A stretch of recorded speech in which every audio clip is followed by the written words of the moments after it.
ஓம் முருகா போற்றி. ஓம் சரவண பவ. என் அன்பு குழந்தையே, உன் வாழ்க்கைக்கான பெரிய மாற்றம் வந்து கொண்டிருக்கின்றது. நான் சொல்வது போலவே நீ நடந்து கொண்டால் நிச்சயம் உன் வாழ்க்கை மாறும். உண்மையாகவே உனக்கு ஒரு நிலை மாற்றம் தேவை என்றால் பிறரது பிழைகளை நீ உதாசீனம் செய்துவிடு. வாழ்க்கையில் நிம்மதிக்கு வழி குறைவு, ஆனால் குழப்பத்திற்கு நிறைய வழிகள் உண்டு. குழப்பம் தரக்கூடியதை செய்யாமல் இருந்தாலே வாழ்வில் நிம்மதியாக இருக்கலாம். உப்பாக இருந்தாலும் சரி, நல்ல உறவாக இருந்தாலும் சரி, அளவோடு இருந்தால் வாழும் காலம் வரை வாழ்க்கை நமக்கு சொர்க்கமாக மாறிவிடும். அளவுக்கு மிஞ்சினால் அமிர்தம் கூட நஞ்சாகிவிடும். எதையும் அளவோடு செய்ய வேண்டும். எதற்குமே ஒரு கட்டுப்பாடு வேண்டும். வீடு, குடும்பம் தான் ஒருவரின் முதல் உலகம். அங்கு மகிழ்ச்சியா இல்லாமல் மற்ற இடங்களில் மகிழ்ச்சி கிடைக்கும் என்றால் அடுத்தவரை பண்படுத்துவதாக இருக்க வேண்டும். எதற்கெடுத்தாலும் எரிச்சலடைந்தால் கருத்து பரிமாற்றம் என்பது மிகவும் கஷ்டமாகிவிடும். நீ செய்ததுதான் தவறு என்று வாதிடாமல் நிறை குறைகளை எடுத்துச் சொல்லி புரிய வைத்தால் இல்லறம் கூட நல்லறமாக தித்திக்கும். பிறரை பற்றி உன்னிடம் குறை கூறுபவரிடம் நீ எச்சரிக்கையாக இரு. உங்களை பற்றி பிறரிடம் குறை கூறுவார் என்பதை நினைவில் கொள். வயதாகிவிட்டது என்று வருத்தப்பட வேண்டாம். வயதான காலத்தில் மனதிற்கு ஏற்றவாறு நீ வாழ பழகினால் அந்த இல்லறமும் நல்லறமாக தித்திக்கும். ஏமாற்றங்களை சந்திப்பது பிறகு ஏமாற்றத்தை தவிர்க்க பழகுவதற்கும் துணையாக இருக்கும். என் வார்த்தை உனக்கு புரியும் என்று நினைக்கிறேன். என் வார்த்தை மீது நம்பிக்கை வைத்து செயல்படு. உனக்கானது நிச்சயம் உனக்கு கிடைக்கும். நான் உங்கள் அனைவருக்கும் ஒன்றை குறிப்பிட்டே ஆக வேண்டும். அது என்னவென்றால், நம்பிக்கை மற்றும் பொறுமை என்கின்ற நான் கூறிய தாரக மந்திரத்தை நீங்கள் கடைபிடித்தாலும் ஒருவித அயற்சியோடும் மனக்கவலையோடும் நீங்கள் வாழும் வாழ்வில் உயிர்ப்பிப்பும் உத்வேகமும் இல்லாமல் ஏதோ ஒன்று கடனே என்று கடமையாற்றி கொண்டிருக்கிறீர்கள். வாழ்வை ரசித்து ஒன்றி வாழாமல் காட்சி பொருளாக்கி வாழ்ந்தால் நீங்கள் மிக பெரிய பலனை அனுபவிக்க முடியாது. வாழ்க்கையில் எது நடந்தாலும் இறை மற்றும் குருவின் பாதத்தில் வைத்துவிட்டு உங்கள் கடமைகளை சரியாக செய்தால் உங்களுக்கு கிடைக்கக்கூடிய அனைத்தும் தங்கு தடையின்றி உங்களிடம் வந்து சேரும். ஆகையால் இறை சக்தியும் குருமார்களையும் ஆத்மார்த்தமாக வணங்கி எதிர்பார்ப்பில்லாமல் தொழுதால் அனைத்தும் உங்கள் வசமாகும். அனைத்து கவலைகளையும் மறந்து என்னிடம் வந்து உட்கார்ந்து என்னையே நீ தியானித்துக் கொண்டிரு. என் மீதே உன் மனதை முழுமையாக நடக்கப் போவதை ஒரு மித்த மனதுடன் அமைதியாய் பார்த்திரு. வானமே உங்கள் மீது இடிந்து விழுந்தாலும் நீ எதற்கும் அஞ்சக்கூடாது. உங்களை காப்பாற்ற நான் இருக்கும்போது ஏன் இந்த வீண் கவலை? கலங்குவதால் நீ என்னிடமிருந்து தூரமாக போகிறாய் என்பதை நீ உணர்ந்து கொள்ள வேண்டும். எனவே என் மீது பூரண நம்பிக்கை கொண்டு செயல்படு. வைராக்கியத்தை வளர்த்துக்கொள். இந்த வைராக்கியம் என்ற தன்மையை பெற நம்பிக்கை, நேர்மை, பொறுமை, சகிப்புத்தன்மை ஆகியவற்றை நீ வளர்த்து கொள்ள வேண்டும். இவற்றை எல்லாம் கடைபிடித்து என்னிடம் முழுமையாக உங்களை ஒப்படைத்தால் யான் என்றென்றும் உங்களுடைய சேவனாக இருக்கவே நான் விரும்புவேன். நானே உங்கள் அடிமையாக இருப்பேன். விரைவில் நீ வேண்டியதை என் கையிலிருந்தே பெறப்போகிறாய். நீ இருந்தது எதுவாயினும் அதை உனக்கு கிடைக்கச் செய்வேன். உனது கண்ணீரை நான் ஆனந்த கண்ணீராக மாற்றுவேன். நிச்சயம் என்னுடைய வார்த்தை உன் செவி வந்து சேரும் நேரம் உனக்கானது உன்னிடத்தில் கிடைக்க எல்லா வேளையும் நான் செய்து கொண்டிருப்பேன். நிச்சயம் அதற்காக நீ காத்திரு. நீ கேட்டதுபடியே கிடைக்கும் என் தங்கமி. என் மீது முழுமையான நம்பிக்கை வை. உனக்கானது உன்னிடத்தில் விரைவில் கிடைக்க இப்பொழுதே இந்த நொடியே அதற்கான வேலையை நான் ஆரம்பித்து விட்டேன். எல்லாமே உனக்கு நல்லதாகவே நடக்கும். எல்லாம் உனக்கு இனி நல்லதே நடக்கும்.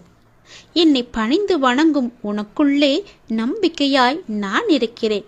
எது செய்தாலும் நீ துணிந்து செய். இறைவன் நம் வாழ்வில் காரணமின்றி எந்த மாற்றத்தையும் நிகழ்த்துவதில்லை. காரணத்தை புரிந்து கொள்ளும் திறன் மனிதர்களுக்கு கிடையாது, அவ்வளவுதான். நிகழ்த்துபவனை முழுமையாக உணர்ந்தவர்களுக்கு நிகழும் அனைத்தும் நல்லதாகவே தெரியும். எல்லாமே நன்மைக்கே என்று புரியும். இல்லவே இல்லை என மறுக்கக்கூடும் இதனை இருந்தும் நம்புதற்கரிய உண்மை, இதுவரையிலான உங்களின் வழியும் இப்போதைய உங்களின் வலிமையும் நாளைய உங்களுக்கான வழியும் உங்களுடைய எண்ணங்களின் தொகுப்புதான். நினைவில் கொன்றி மாற்றி அமையுங்கள். உங்களின் வழிகளையும் வாழ்க்கையும் உனக்கு துணையாக நான் இருக்கிறேன்.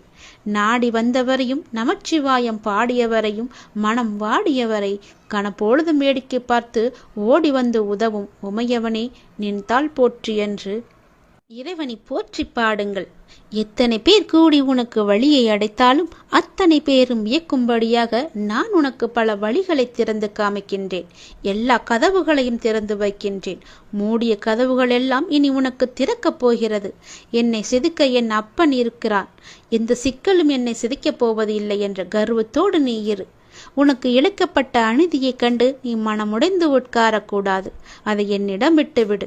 அதை நான் பார்த்து கொள்கிறேன். நீ கவலை இல்லாமல் சந்தோஷமாக இரு. அதுவே என்னுடைய விருப்பம்.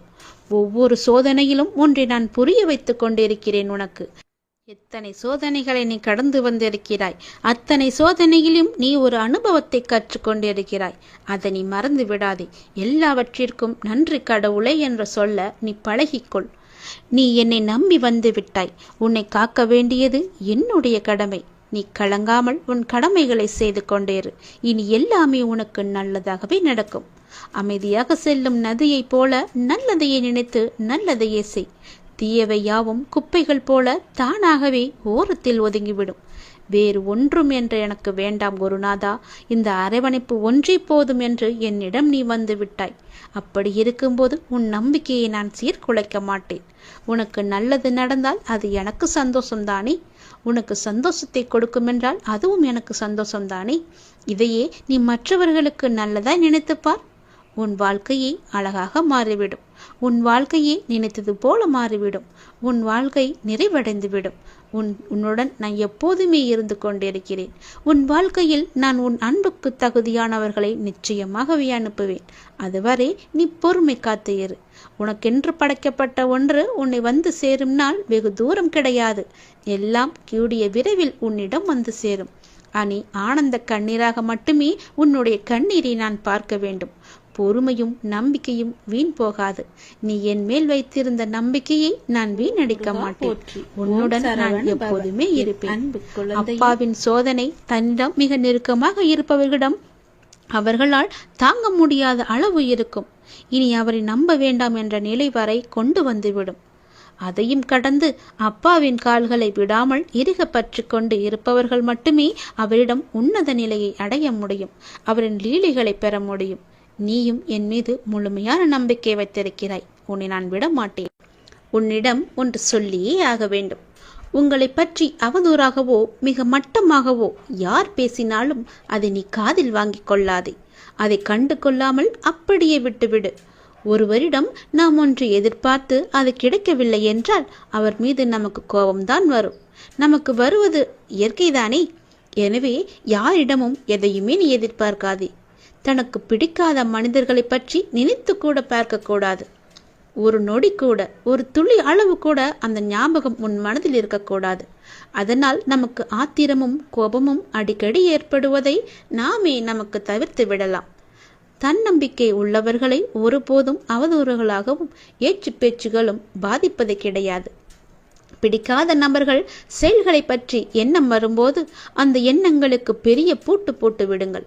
எந்த செயலையும் ஆரம்பிக்க செயற்படுத்த உங்களது மனம் தயங்கிக் கொண்டிருக்கின்றது. நீங்கள் செய்ய விரும்பும் காரியங்களை செய்வதிலிருந்து நீங்கள் அடிக்கடி உங்களை தடுத்துக் கொள்கிறீர்கள், பயப்படுகிறீர்கள். வாழ்க்கையை எப்போதும் ஒரு நிலையான போராட்டமாக எண்ணுங்கள். இந்த உலகம் ஒரு ஆபத்தான இடம் என்றால் வாழ முடியாதல்லவா? அப்படி நீங்கள் நினைக்கிறீர்கள். உங்களை விட ஏனைய அனைவரும் மகிழ்ச்சியாக இருக்கிறார்கள் என்று நீங்கள் நம்புகிறீர்கள். நீங்கள் சந்திக்கும் பெரும்பாலான நபர்களை பற்றி மோசமாக எண்ணுகிறீர்கள். நீங்கள் ஒரு அவநம்பிக்கையாளர் என்று மற்றவர்களால் சொல்லப்படுகிறீர்கள். உங்கள் சக பணியாளர்கள், குடும்ப உறுப்பினர்களுடன் உங்களுக்கு ஒத்துப்போக முடியாமல் உள்ளது. உங்கள் வெற்றிகளை ஏதாவது ஒரு காரணம் கொண்டு தோல்வியாக சித்தரிக்க நீங்கள் முயல்கிறீர்கள். நீங்கள் எப்போதும் மற்றவர்களிடமிருந்து தனித்திருக்க விரும்புகிறீர்கள்.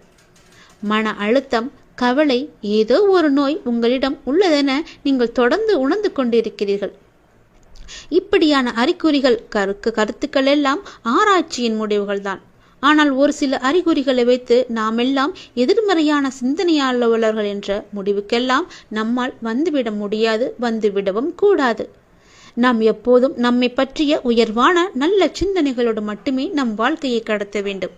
ஒவ்வொரு நொடியும் எதிர்மறை நமக்குள்ளே எப்பொழுது வந்து நுழையலாம் என்ற ஆர்வத்தோடு காத்து கொண்டிருக்கிறது.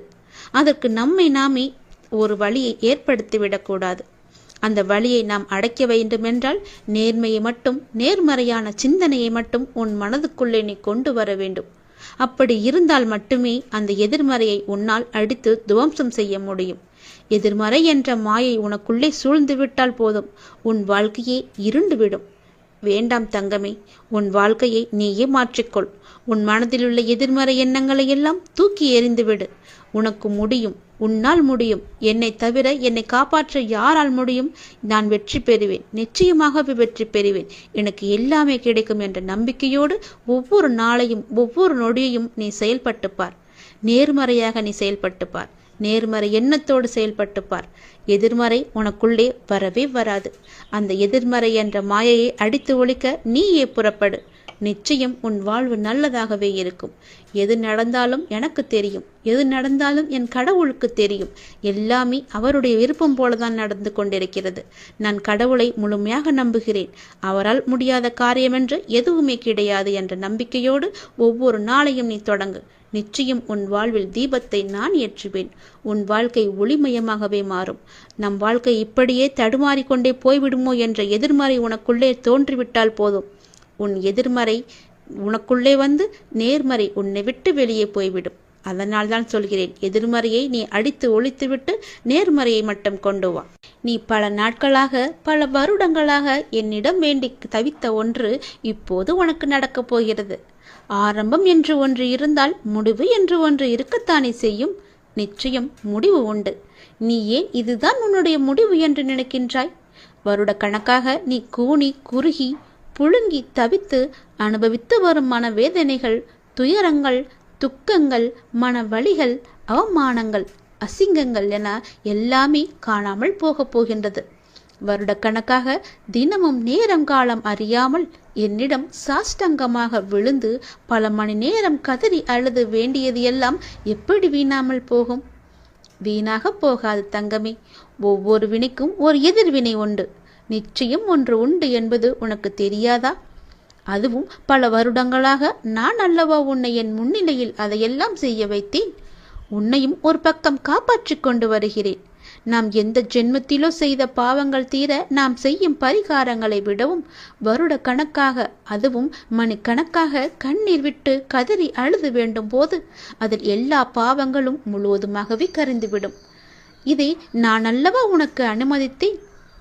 இதற்கிடையில் என்ன விக்னங்கள், தடைகள், தடங்கல்கள், தடுமாற்றங்கள் என எல்லாம் வந்தாலும் அவையெல்லாம் என்னோட பாதுகாப்புடன் தான் உனக்கு நடந்தன. என்ன உனக்கு பிறகு ஏன் கலக்கம்? உனக்கு நான் சமீபத்தில் கனவிலும் நினைவிலும் அப்பாவின் ரூபமாக, பல மனிதர்களின் மூலமாகவும் பிற உயிரினங்கள் மூலமாகவும் உனக்கு பிடித்த இறை ரூபத்திலும் தரிசனம் தந்து ஆசி வழங்கியதெல்லாம் எப்படி உனக்கு நடக்காமல் போய்விடும்? உன் கர்ம வினைகள் இனி எல்லாமே தீர்ந்துவிட்டன. நீ வெகு விரைவில் மகிழ்ச்சி பாதையில் செல்ல இருக்கின்றாய். உனக்கு நடக்கும் நன்மை எல்லாமே இனி தானாகவே உன் முயற்சி ஏதுமின்றி திடீரென்ற என்னுடைய நேரடி வருகையால், என்னுடைய கண்காணிப்பால் திடீரென்று உனக்கு நடக்கும். திடீரென ஒரு அழைப்பு வரும். திடீரென்று ஒரு மாற்றம் வரும். தினமுமே காத்து கொண்டிரு. அது எந்த நொடியும் எப்போது வேண்டுமானாலும் வரலாம். அந்த மாற்றமே உன் வாழ்க்கையை பெரிதாக மாற்றப் போகிறது. நல்லதாக அமையப் போகிறது. என்னுடைய நேரடி வருகையை கூட நீ காணலாம். அப்போது உன்னுடைய துயரங்கள், துக்கங்கள், கவலைகள், அவமானங்கள், அசிங்கங்கள், உன்னுடைய மன வலிகள் அனைத்துமே சூரியனை கண்ட பனி போல விலகப் போகிறது. உன் மனதில் மகிழ்ச்சி நிலை கொள்ளப் போகிறது. உன் வாழ்வில் இன்பம் நிலைத்து நிற்கப் போகிறது. நீ கேட்டதுபடியே உன்னுடைய வாழ்வில் சந்தோஷம் நிலைத்து நிற்க நான் உனக்கு அதை தரப்போகிறேன். அந்த மாற்றத்தை எதிர்நோக்கி நீ காத்திரு. உன் வாழ்வில் நிரந்தரமாகவே கூடிக்கொள்ளும் சந்தோஷத்தை பெற நீ தயாராக சந்தோஷமாக இரு. அதை பெற்றுக்கொண்டு என்னை பார்க்க நீ விரைந்து வா. உன் வாழ்வில் நடக்க முடியாது என்று நினைத்த விஷயங்கள் எல்லாம் என்னுடைய ஆசையால், என்னுடைய கிருபையால் நான் உனக்கு நிகழ்த்தி காமிக்கப் போகின்றேன். நீ சந்தோஷமாக வாழப் போகிறாய். எனக்கு எல்லாமே தெரியும், என் அப்பாதான் என்று நீ இருக்கும்போது உன்னுடைய நம்பிக்கையை நான் வீணடிக்கவே மாட்டேன். கவலையின்றி சந்தோஷமாக இரு. நீண்ட நாட்களாக, நீண்ட வருடங்களாக எனக்கு முன்னால் அழுத கண்ணீர் வீண் போகவில்லை. இனி உன் கண்ணில் ஆனந்த கண்ணீரை நான் பார்க்க போகின்றேன். நீ சந்தோஷமாக வாழ என்னுடைய ஆசையை நான் உனக்கு எப்பொழுதோ ஆரம்பித்து விட்டேன். இனி உன் வாழ்வு நன்றாகவே இருக்கும். நீ நன்றாகவே இருப்பாய். உன் எதிர்காலம் மிக சிறப்பாகவே இருக்கும். ஒவ்வொரு நாளும் உனக்கு இன்பமாக மட்டுமே இருக்கும். எப்பொழுது நீ நல்லது செய்ய வேண்டும் என்று உன் மனதில் நினைத்தாயோ அந்த நொடி முதலே உன் வாழ்வில் நல்லது தொடங்கிவிட்டது. இனி எல்லாம் உனக்கு நல்லது மட்டுமே நடக்கும். இந்த அப்பாவின் ஆசையோடு மிகவும் நன்றாகவே இருப்பாய். சந்தோஷமாக இரு, சந்தோஷமாகவே வாழ். உன்னுடைய வாழ்க்கையில் நீ நல்லதை மட்டுமே அறுவடை செய்ய போகிறாய். நன்மைகளை அறுவடை செய்ய சரியான நேரத்தில் சரியானதை செய்யுங்கள். வாழ்க்கை என்பது ஒரு அழகிய பயணம். நல்லதாக இருக்கட்டும், கெட்டதாக இருக்கட்டும், அது நகர்ந்து கொண்டே இருக்கும். நீங்களும் நகர்ந்து கொண்டே இருங்கள். இன்பம் வந்தால் ரசித்து கொண்டே செல்லுங்கள். துன்பம் வந்தால் சகித்து கொண்டே செல்லுங்கள். எங்கேயும் நீங்கள் தேங்கி விடாதீர்கள். தேங்கினால் துயரம், வாடினால் வருத்தம். நிற்காமல் ஓடுவதே நமக்கு பொருத்தமாக இருக்கும். ஓடுங்கள். நதியாக வளைந்து நெளிந்து உங்கள் இலக்கை அடையும் வரை ஓடிக்கொண்டே இருங்கள். இடைவிடாது வணங்கியும் இன்னல் தீரவில்லை என்கின்றாய். தேவைக்கு வணங்காதே, நீயே தேவை என்று வணங்கு. அப்படிதான் வணங்க வேண்டும். அப்படி வணங்க வேண்டும் என்பதை நீ உணர்ந்து கொள். மனம் சஞ்சலம் அடிக்கடி தோன்றினால் மனம் தெளிவாக இருக்கிறது. எடுக்கிற முடிவுகள், போகிற பாதை என எதுவுமே சரியாக இருக்காது. ஆகவே எப்போதும் குழப்பத்தில் இருக்க வேண்டியிருக்கும். இதை முதலில் நாம் மாற்ற வேண்டும். இதற்கு அற்புதமான ஒரு உபாயத்தை தான் நான் கூறப்போகிறேன் உனக்கு. முதலில் உன் மனதை ஏதாவது ஒன்றின் மீது நீ செலுத்திவிடு.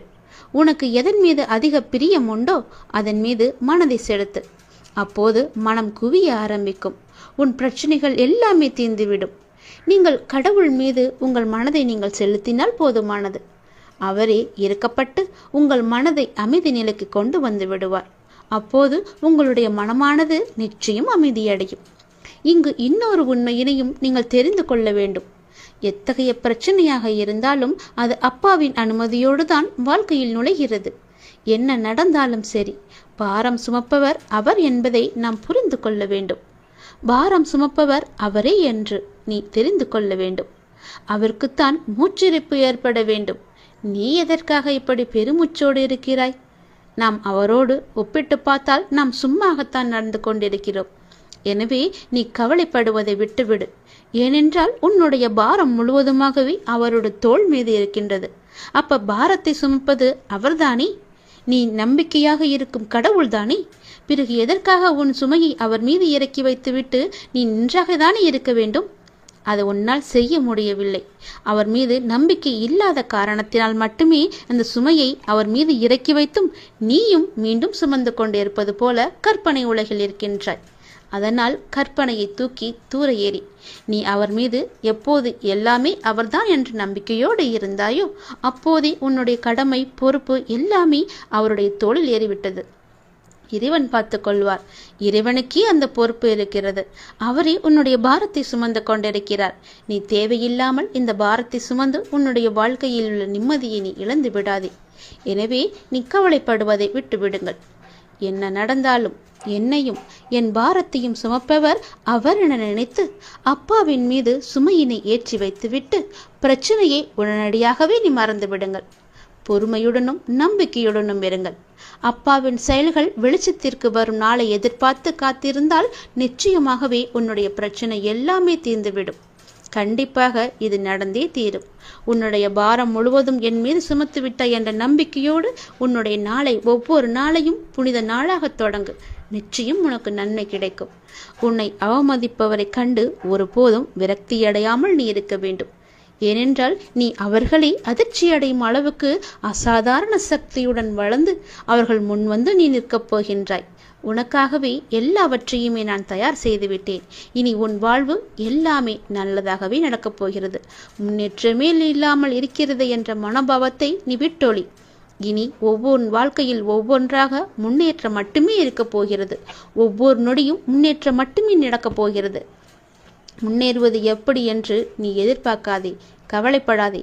நான் அதற்கான வழியை காமிக்கின்றேன். கவலைகளை எல்லாம் புறந்தள்ளி ஆளுமையை தரும் தன்னம்பிக்கையை நீ ஆடையாக அணி. எளிதானதை நோக்கிச் செல்லாதே, சரியானதை நோக்கிச் செல். வாழ்க்கை ஒரு அழகான பயணம். அதை மகிழ்வாய் வாழ நீ முயற்சி செய். உனக்கு துணையாக உன்னுடைய அப்பா நான் இருக்கின்றேன். நன்றி கடன் மறவாதி. நமக்கு ஒரு துன்பம் வந்ததற்காக அதை போக்குவதற்காக நம் அப்பாவிடம் தஞ்சம் அடைகின்றோம். அதனை வெகு இலகுவாகவே அப்பா தீர்த்து வைக்கின்றார். நாம் அதோடு மட்டும் இருந்து விடாமல் அப்பாவிடம் நன்றி கடன் செலுத்தவும் வேண்டும், செல்லவும் வேண்டும். இதற்காக அப்பா எதையுமே நம்மிடம் எதிர்பார்க்க மாட்டார். ஒரு முறை அவரை சென்று நீ தரிசனம் செய்துவிட்டு வா, நல்லதே நடக்கும்.